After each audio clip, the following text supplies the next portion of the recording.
It's been a hot minute since I had this man on the channel, but you can never keep us apart too long.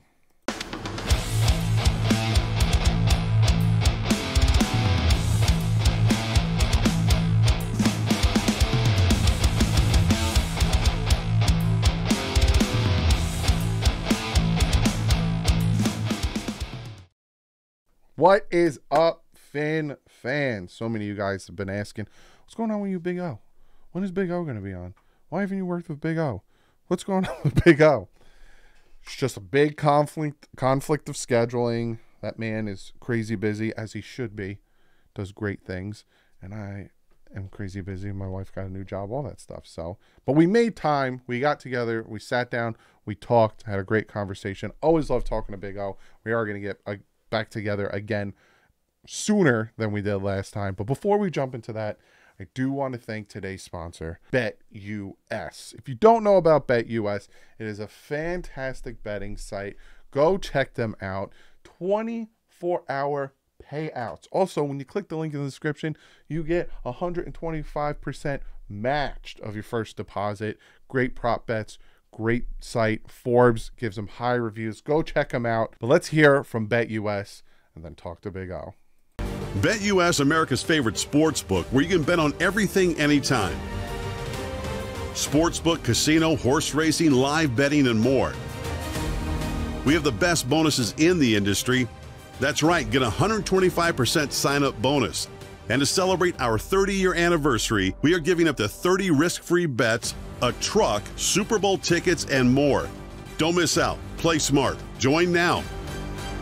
BetUS, where the game begins.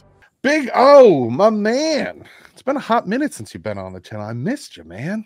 Yes, miss being on with you guys here on your channel, man. It's been a while, but it's been good. Boys are doing better, and life is good as a Dolphins fan. Now we get to this fun stretch. Yeah, it's a difficult one. But before we get to that, I just want to pick your brain real quick. What's your thoughts on the team so far from the last time we talked till now? Like, there's been a lot of growth. There's been some setbacks. What's your thought on the team so far? I mean, listen, overall, they've had some injuries that's kind of kept them a little bit off kilter, a little bit. Obviously, they've done a marvelous job with the offensive line. You're talking about a franchise that could never field 5 guys, and now they go 10 or 11 deep. They won with an entire backup line and a third stringer against a very good defensive front last week. So that's just stuff that we're not used to as Miami Dolphins fans. So the development of the offensive line and the continual development of offensive linemen, I think is just an absolutely great story that should be talked about more and more and more and more and more, because they're doing, like, on the basketball side here in South Florida, we're always used to the Miami Heat developing new players that come out of absolutely nowhere, and we're like, yo, where'd they find this guy? And it's like, yo, Kendall Lamb, yo, it's Isaiah Wynn, yo, it's Cotton, yo, it's Robert Jones, and so all of a sudden you're like, what the hell is going on here? And Austin Jackson is a guy that you've gone from trashing him to admiring him. You know what I mean? So all of these things, I really love that part of it. One of the things, not to just like toot our show or whatever, but while everybody was, oh my God, Tua's career's over, retire. And what I constantly talked about was, I need Tua to play like Marino, like Breeze, like Manning, like Brady. Get rid of the damn ball, dude. Exactly. Yeah. Get rid of the ball. None of those guys were running around. None of those guys can run like Mahomes or Lamar or Josh Allen. All those guys were statues. Same thing. They could buy themselves a half a second, a millisecond with a shift and a couple of feet this way and a couple of feet that way. And Tua will do the same thing at times. But what I love is that Tua did what exactly we were talking about. Bro, just play smart. Yes. You're putting your shoulder into people. Don't go holding on to the ball for 5 seconds. So that's the other progress. That's why you're 10-4 with 3 games left. You got a chance at winning 13 games because your quarterback has chosen to play the game the right way. We knew well, at least I knew he was an elite passer.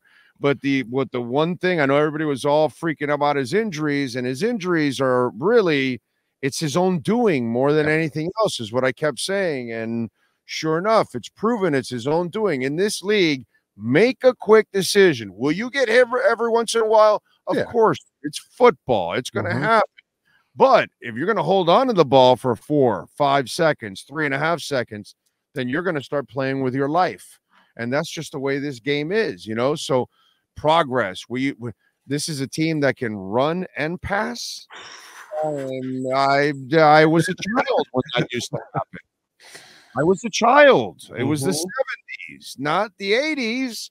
It was the 70s. So, you want progress. I mean, there's been so much progress. If you put the macro on it instead of looking at the micro and what happens from play to play and game to game and quarter to quarter and all that, this is the best front office you've had in a long time. Yeah. So when I talk about progress, I see a lot of progress in the big picture, and I'm really proud of this organization because I think it's one of the best in the NFL. Yeah, 100%. The offensive line on its own, I constantly talk about a trifecta when it comes to the offensive line, because there's young, good talent there that is helping, but Butch Barry did an amazing thing. And when he came in here, people were laughing. Oh, I can't believe you signed Butch Barry, yada, yada. And also, you brought it up too. Tua Tagovailoa's pocket presence also really helps that offensive line. He feels that pressure. He gets that ball out. Very quick release. And like you said, Marino did the same thing. Exactly. You got Lamar, you got Josh Allen, you got these guys. They're going to have like a 10-year career, a 9-year career. You looked at Drew Brees and Peyton Manning and these guys, they were in the teens with their careers because they weren't putting their bodies on the line. I don't need Tua to be trucking people, even though he's done it.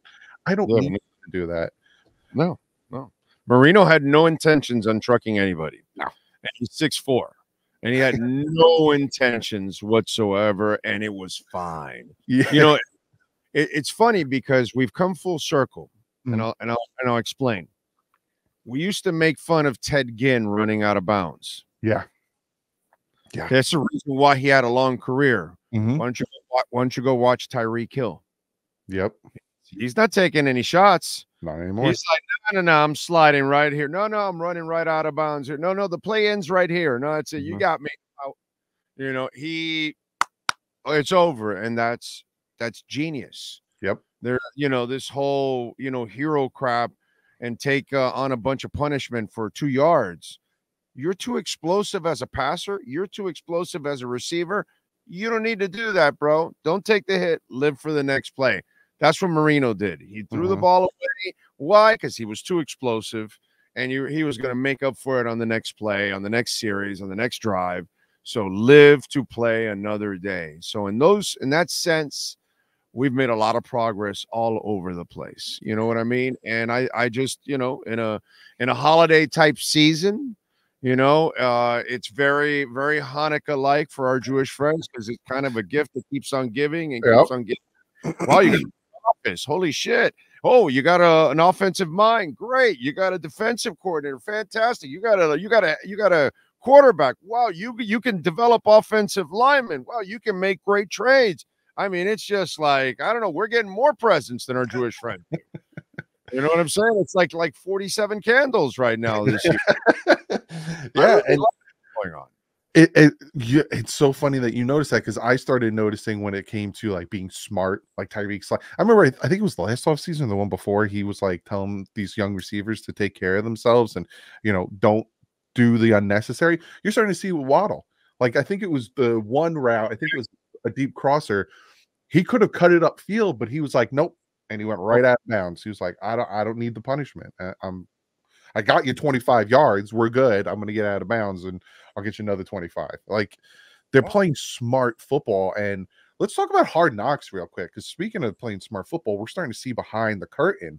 And what's your thoughts on Hard Knocks so far? We're 5 episodes in. Do you like the series, or do you wish that they weren't on the series? Dude, my prediction was this was going to help the Dolphins. That's what I said. Everybody was panicking. I said, dude, this isn't Joe Philbin anymore. Nope. There's no Jeff Ireland. We're not going to have some idiot telling Peter King, well, we got 3s, 4s, and 5s, and we got to go get 1, 2. Get out of here, bro. We don't have any of that dysfunction. Bring it on, I said. They're going to find out about our coach. They're going to find out about the organization. They're going to find out about the team. And then they're all going to want to play here. Yep. You know what I mean? Because they're all going to see no state tax. I looked at Hard Knocks completely opposite of those average negative Dolphin fans that have been beaten down for 20 years. And, they just don't want to enjoy anything. You know what I mean? So that's fine, bro. I don't care. You don't want to enjoy it. That's fine. I'm going to enjoy from Zach Thomas getting inducted all the way to me going back to Vegas for the Super Bowl. Okay, that's how I'm going to enjoy this bitch all the way through, okay? And I knew that this Hard Knocks thing, anybody that watches our show, I told everybody, stop with this crap, man. This isn't the same organization anymore. Great organization. Live with it already. Understand. You got one of the best front offices. You got a terrific coaching staff. You got a loaded team. If they can stay relatively healthy, they can win it all. Yes. Toughest nut to crack will be San Francisco. I'm not gonna be a blind ass fan here and say, oh well, San Fran will be no problem. But I think they can handle everybody. I mean, you watch Philadelphia now. Do you really fear Philadelphia? Come on, dude. You know what I'm saying? So you watch the rest of this league, Kansas City. You want another shot at them? Because I do. Oh yeah. Yeah. So let's get to it. Let me get my revenge for 85. Okay. And unfortunately, San Fran beat my guy in 85. Bring on San Fran. When you watched that Super Bowl, let me ask you, because I don't think I was born yet. I was born in 87. When you watched that Super Bowl, did you know you were watching two of the best quarterbacks ever play go head to head? Well, that was the whole. It's a beautiful argument, right? Because it's great. It goes with all the arm queens now and all that stuff, right? Because everybody talks about, Josh Allen, and then they talk about Pat Mahomes and all that. And then there's Tua, who's like completely the polar opposite of those guys. Well, in those days, it was, oh my God, Marino, 6'4", cannon of an arm, a release that was super quick. John Elway, the former baseball player, can run like a deer and throw the ball 100 yards.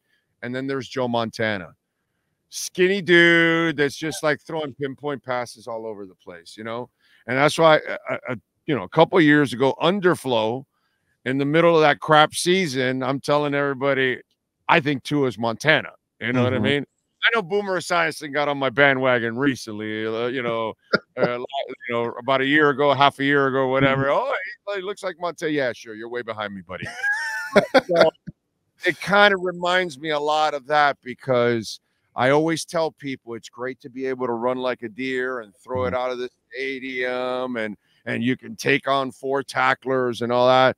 But if you're not intelligent and you don't have accuracy and you don't have ball placement and you don't have anticipatory skills, well, yeah, you're going to need that just to be a decent quarterback. But if you don't have those traits I'm talking about, you will never be elite.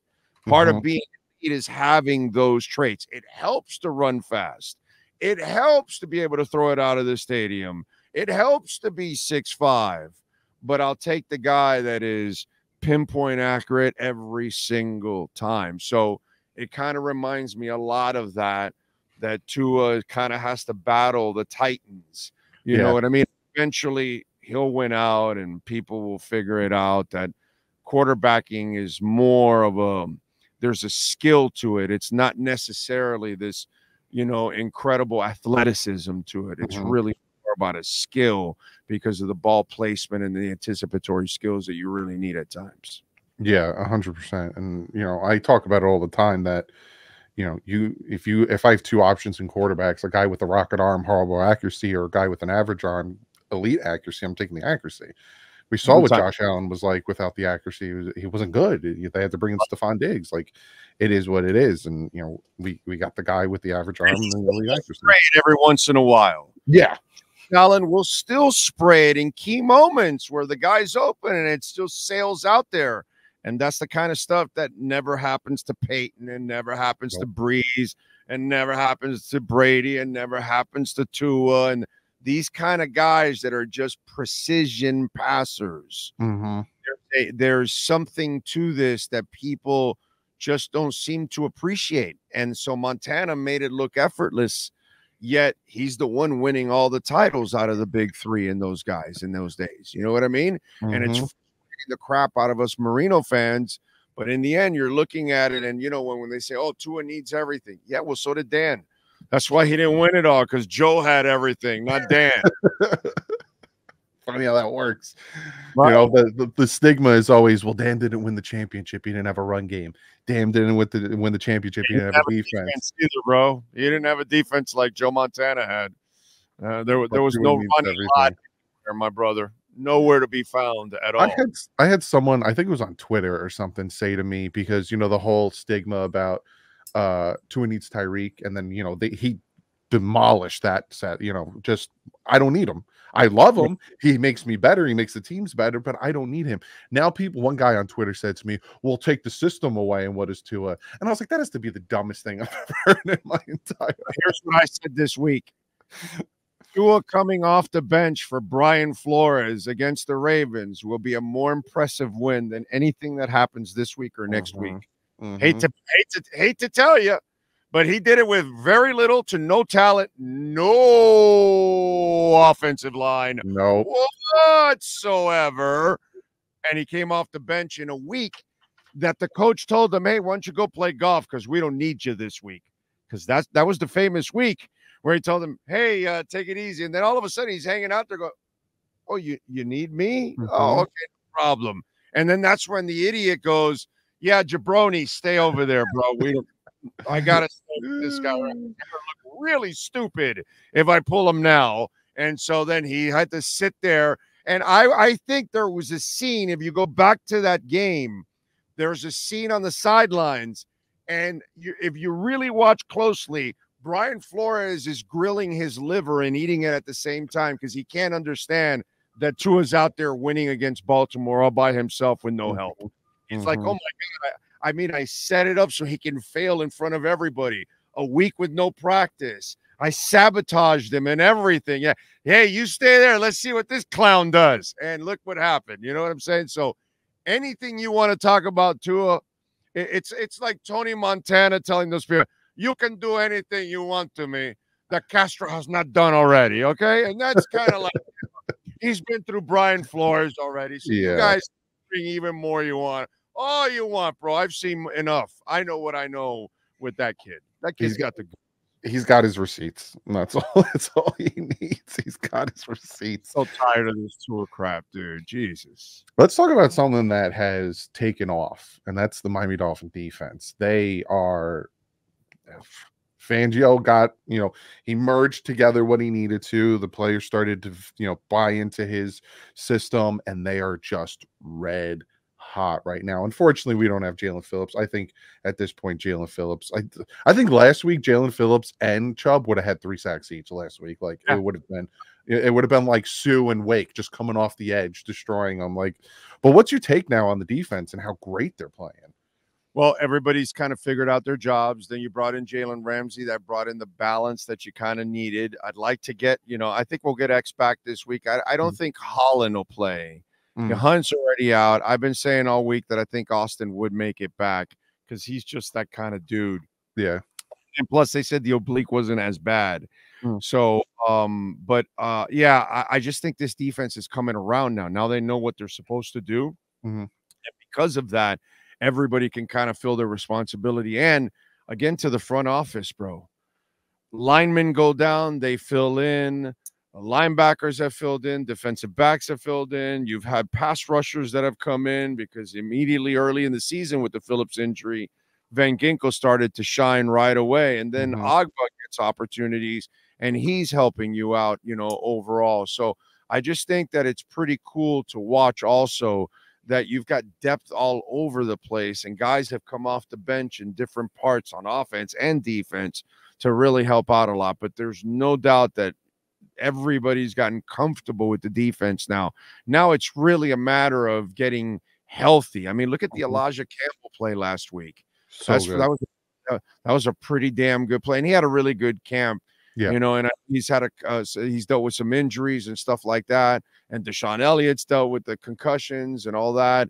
But I just think that, you know, I'm really, really proud of the amount of depth that they now have on this team.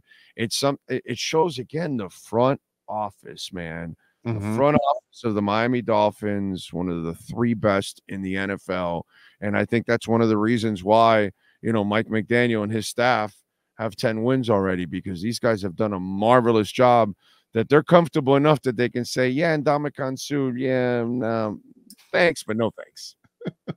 Why do you think he was brought in? Do you think he was brought in just to like talk to him, see where he's at and all that stuff? Yeah. I think that just in case something along those lines. I don't think they felt like they needed him right now, which they really don't need him, you know, at this point in time. They have enough. And who knows? It might have been, sometimes you play some mental games here. And Raekwon can see a little bit like they brought in Ndamukong Suh. And I would not be surprised if you see a little fire under the ass of Raekwon Davis this week, where Raekwon like saw that and go, oh, gotta step it up, man. Step it up. Oh, and so, you know, we'll see. And that could have been also a little mental game, and they used Suh for that mental game. Who knows? Shocked the hell out of me. I didn't think I'd ever see that man walk through that building again. So, like, well, this would have been a minimum deal anyway. Oh, 100%. Yeah, because it would have been like what he did with the Eagles. It was just, you know, the end of the season type thing, help us in the playoff push. I thought it would have been Akeem Hicks more than I thought it would have been Suh, but hey, you know, they're and maybe it still will be. You know what I mean, dude? The one I wonder about is what the hell happened to Zach Ertz? Yeah, like he gets cut right, and then all these he's signing right away with Philadelphia. No, he's signing right away with Baltimore, and like all of those reports were wrong. Like everybody was wrong. Like he retired to hang out. Basically, he's like, yeah, let me wait till. We didn't figure out, like, this dude, he is very injury prone. Yeah. So maybe he's waiting to the last moment that he can sign. I don't know exactly what the date is to join a playoff team, but something tells me that that's what Zach Ertz is waiting for. He's waiting for that last moment, and then he'll sign with somebody. I don't know. That's what it sounds like. It's going to be interesting where he goes. Last thing we're going to talk about, this Sunday's game, Christmas Eve, Miami Dolphins hosting Dallas Cowboy. Now, this Dallas Cowboys team is a world different outside of Jerry's world. Like averaging 2 touchdowns less a game outside of averaging over 130 yards less on the away road, averaging 7 less first. Like it is a world of a difference. And same thing with the Dolphins at home.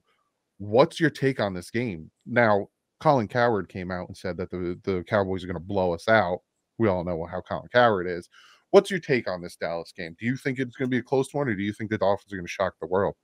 No, I don't look at it as a shock. I think the Dolphins are the better team, and I think they're going to win. To be quite honest, I think they're going to control this with the running game. I'm hoping that situationally, what I saw from McDaniel, even though last week it called for you to be completely conservative, you had to take no chances because you were facing no offense whatsoever in the New York Jets. I mean, zero offense. There was no threat whatsoever from the Jets. Okay, I mean, you were in a kiddie's waiting pool and waiting for something wasn't going to happen. So, I think they're going to control this game with the run. I think that's where Dallas struggles. I don't think they obviously with the linebacker they're light in the shorts. I think Miami with their run game, I think they're going to be able to pound it on Dallas. And if you're getting X back, which I'm expecting X back, now you've got the balance. I know last week they had Ramsey move around a little bit. I don't think that that'll be the case anymore again, as long as you have X. I think that was a special situation a few times in that game where they said, let's just eliminate this possibility from the board. Why don't we just do that instead of handing it to Cater, who may give them a free penalty or something like that. You know what I mean? Just be smart with it. So I kind of get it. I really liked where this defense is coming from. And then AVG and all these guys coming after Dak. I think this defense is going to give Dallas some trouble, man. I really do. And I don't think Dallas is going to have success running the ball on Miami, to be quite honest. And Dak has been a guy that hasn't performed in these kind of moments. I really like Miami in this game, dude. When you look at the away games that the Bills lost, Bills, Pollard had 52 rushing yards. Philly, Pollard had 51. San Fran, Pollard had 29. It was only the Cardinals game where Pollard had over 122 and they lost. You shut down that run, you force Dak to be one-dimensional, can really feast. And, you know, someone in my comment section said they don't do well on grass either. So, hey, I'll take everything we can get. I would love to blow them out. And then all of a sudden, the whole aspect and thought process, because this is called the fraud bowl, because neither teams have really beat anyone good. And it's like, the loser takes the title in this one. It's kind of the reverse, unfortunately. And so, but it's what we've earned, both of us. And so we're trying to like shed that label, you know what I mean? And this is only like the first step for Miami, actually, you know. But you have to win. You have no choice, really. You have to win. And let's be honest, leading up to the Buffalo game, you really want to run the table over the next 2 weeks because Buffalo's going to have 2 easy games. Oh, yeah. So you almost want to put that game in a position where it almost means nothing, you know, to the Miami Dolphins. And that's why I believe, you know, these two weeks are imperative. Yeah. And Tua plays different against Baltimore, which is surprising. We're so used to Baltimore being that juggernaut that punches us in the mouth. We play different. Yeah, we win these next 2 games. We clinch the East. It doesn't matter what Buffalo does, but tell me it wouldn't be hysterical if they lost to the Chargers tomorrow night. but even with choking Herbert, I don't think they would lose. That's how badly I have such a low opinion of that organization overall. So bad. You know what I mean? It's just such a joke, that organization. And you know, and for me, I'm not the biggest Herbert believer anyways. So, you know, it's just one of those deals. But I will say this, man, nothing would make me happier than to run the table and get that number 1. Like a nail in the coffin win on the Bills and put them out of their misery and put them out of the playoffs. And then at the same time say, it's our division from here on out. There's a few teams that if they get to 10-7, which is very reasonable, they have no tiebreakers. Yeah, the Bengals, the Broncos, the Colts, and the Texans, all those guys very easily can get to 10-7. If Buffalo loses to Miami and wins the next 2 games, they are not making the playoffs. So it's like, hey, if that last game is to get the number 1 seed, play your starters through the whole game, knock Buffalo out, you get a rest the following week. Like, it would be a cherry on the top of what a great season, winning 13 games and Buffalo's not in the playoffs. Like, that's the only team that really worries me in the playoffs is Buffalo. Outside of that, I think we can take on anybody. San Fran's the only team that I think is it's Buffalo. Buffalo, just because it's the demon you have to exercise, dude. You have no choice. If it gets to the point where we only person in our way is San Fran, it'll be the first time these eyes have ever seen a Super Bowl with the Miami Dolphins in it. Can't wait. I got my Airbnb in Vegas already, so I'm set to go. Big O, thank you so much for stopping by. Let everyone know, because you got a lot going on, and people got to go over, subscribe, check you out, let them know. Thank you. Please subscribe. The Big O Radio Show. You can find it on YouTube, all over the place there, and of course you can subscribe. Big O Radio Show everywhere, iTunes, Spotify, Stitcher. We're on live every day at 10 a.m. on YouTube, and then it's podcasted. But we are a live show on YouTube, and we do our pre- and post-game show, 2 hours starting before kickoff, and then 2 hours following kickoff. We're on as kickoff happens, as the game ends, our post-game starts. So follow us on Twitter at Big O Show. Thank you as always. Go check him out. Hit that subscribe button. Help my man out. Big O, we will do this again soon. Sooner Yes, sir. than we did it last time. It's just craziness, but we will do it sooner than last time. No problem, my brother. Anytime. All right, Appreciate bud. you. Go Fins.